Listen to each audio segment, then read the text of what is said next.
안녕하십니까. 월간조선 권세진 기자입니다. 전두환 전 대통령이 11월 23일 별세했습니다. 군사 쿠데타, 그리고 광주 무력 진압, 이런 등으로 역대 대통령 중에 이제 가장 차가운 시선에 시달리고 있는 것 같습니다. 빈소에 청와대나 여당 관계자들이 전혀 조문하지 않은 것은 물론이고, 그리고 야당 대표도 참석을 안 한다고 하고, 그 전에 이제 노태우 전 대통령 별세 때는 양당의 정치인들, 재계 인사들, 공직자들, 굉장히 많은 사람들이 문전성시를 이뤘는데, 전두환 전 대통령 빈소에는 기자들이 더 많을 정도로 조문객이 별로 없습니다. 그리고 이제 화환도 옛날보다 이제 노태우 전 대통령이나 여러 전 대통령들의 빈소보다 훨씬 이제 적은 상황입니다.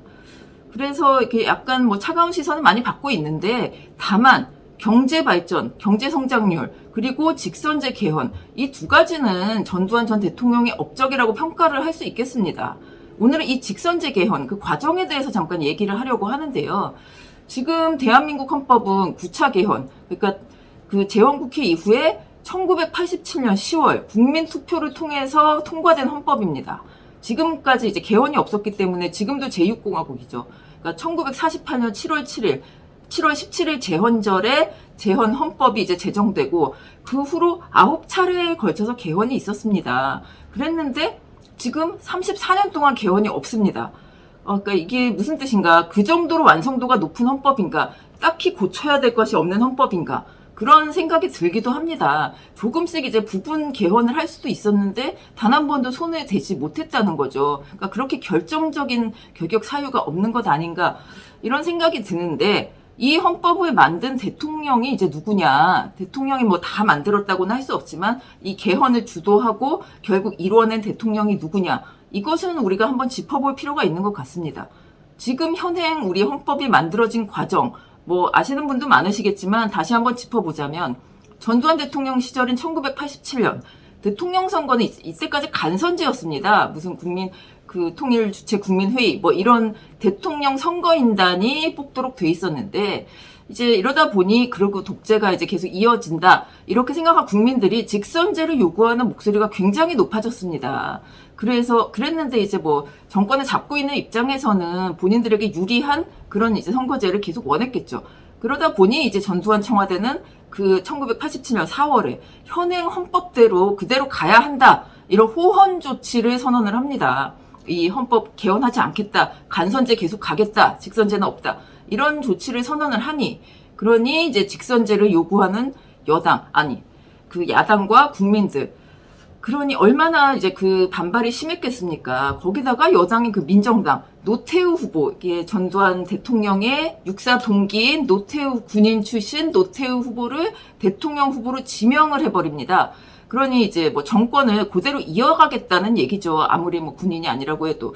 그러니 야당, 시민단체, 학생들 모두 이제 반대에 나섰고 직장인들까지 다 나서서 6월 항쟁 아주 이제 전국을 휩쓸었습니다. 이제 직선제와 민주화를 요구하는 목소리가 어마어마하게 높아졌던 거죠. 이런 혼란, 여러 가지 사연이 많았고 그 혼란 끝에 이 노태우 후보가 6월 29일에 6.29 선언을 발표를 합니다. 후보가 발표를 했다는 건 대통령한테 건의를 해서 내가 이렇게 바꾸겠다 이런 선언을 한 건데요. 대통령제 직선제 개헌 그리고 김대중 사면복권 언론 자유 이런 8가지를 내가 대통령에게 건의하고 이것이 받아들여지지 않는다면 당대표건 후보건 모든 직책에서 물러나겠다 이렇게 강하게 선언을 합니다. 그러니 이제 대통령 후보였던 노태우 후보 인기가 올라갈 수밖에 없죠. 역시 어떻게 하겠다는 의지를 보였으니까. 그래서 이 결과로 이제 근데 이제 전두환 대통령도 바로 그 다음날 받아들이겠다고 선언을 합니다. 이제 둘 다 얘기가 다 돼 있는지는 이제 나중 얘기고. 결국 그 같은 해 10월에 개헌 국민 투표 하는 바람에 이제 직선제 개헌, 지금의 헌법으로 개헌이 시행이 됐습니다. 이 헌법으로 이제 2달 후 12월에 대통령 선거를 했죠. 여기서 이제 노태우, 김영삼, 김대중, 김종필 이렇게 나왔는데 야권 단일화는 이루어지지 않았고 노태우 후보가 대통령에 당선이 됩니다. 그러다 보니까 이 헌법, 지금 헌법은 6.29 선언으로 만들어진 헌법이다. 이런 인식이 좀 많이 이제 들어가 있죠. 그러니까 노태우 전 대통령이 직선제 개헌을 제안했고 주장했고 지금의 헌법을 그 초안도 사실 만든 것으로 알려져 있으니까 그러니까 지금 헌법은 노태우 대통령이 만들었다. 뭐 이런 이제 좀 인식이 많이 있었죠. 그런데 이제 그게 진실일지는 사실 한번 좀 짚어봐야 되는 게 6.29의 주역은 사실 전두환이었다. 이런 주장이 여러 차례 제기가 된 바 있습니다. 뭐 그동안 이제 50과 60 뭐 서로 이제 좀 사이가 많이 벌어진 상황이어서 서로의 주장만 내세우다 보니까 다 이제 뭐 전두환이 주도했다, 노태우가 주도했다 이런 식으로 양쪽에서 이제 주장이 계속 엇갈렸던 거죠. 근데 이제 뭐 이 역사를 이제 진실을 밝히기도 전에 전두환, 노태우 두 전직 대통령이 워낙 뭐 군사 쿠데타다, 비자금이다, 역사의 비난만 받아오다 보니까 제대로 규명이 되지 않고 있습니다. 그러니까 말하자면 뭐 둘 다 나쁜 사람인데 뭐 누가 누구 뭐 그런 게 무슨 상관이 있냐 이러다 보니까 그들의 공 그리고 잘했던 것 이런 걸 제대로 밝혀줄 사람이 좀 없지 않았나 싶습니다. 그러니까 이제 전두환 회고록이 있고 노태우 회고록이 있죠. 굉장히 방대한 분량인데요, 둘 다. 그리고 그 두 사람의 회고록, 그리고 두 사람의 측근들 사이에서도 6.29를 놓고 주장이 엇갈립니다. 굉장히 엇갈리는데 이제 두 분 다 사망을 했기 때문에 이제 좀 그러니까 정확하게 좀 규명을 할 필요가 있다는 생각이 들어서 지금 얘기를 하는 건데, 그러니까 전두환 전 대통령 측은 직선제를 포함해서 개헌은 이제 지금 상황이 이러니까 개헌해야 된다. 그렇게 제안했는데 노태우 후보가 난 못하겠다. 이렇게 반발해서 본인이 설득을 계속해서 6.29를 할 수 있도록 했다. 이런 주장이고요. 노태우 전 대통령 측은 그때 심상치 않은 민심을 파악한 본인이 6.29를 주도했다. 이렇게 주장을 하고 있습니다. 그런데 이제 월간조선이 사실 1990년대에 노태우 육성증언, 그 전두환 육성증언 이런 특종 보도를 많이 했죠. 조갑재 대표께서 그 편집장께서. 그래서 6.29의 실체적 진실에 상당히 좀 근접을 했습니다. 그러니까 전두환 대통령이 이제 그러니까 제대로 밝혀진 점은 딱 요 정도입니다. 전두환 대통령이 6월 항쟁 이렇게 일어나면서 직선제 포함한 개헌의 필요성을 이제 실감을 하고 후계자로 점찍은 민정당 노태우 후보를 설득하려 했습니다. 근데 노 후보가 완강하게 반발했다는 점입니다. 뭐 이렇게 얘기를 했다고 합니다. 왜 이제 주관이 없다는 식으로 정치인이 이렇게 여태까지 해온 것과 그 직선제 개헌은 그러니까 그 라인이 안 맞다. 이렇게 반발을 했다고 하는데요.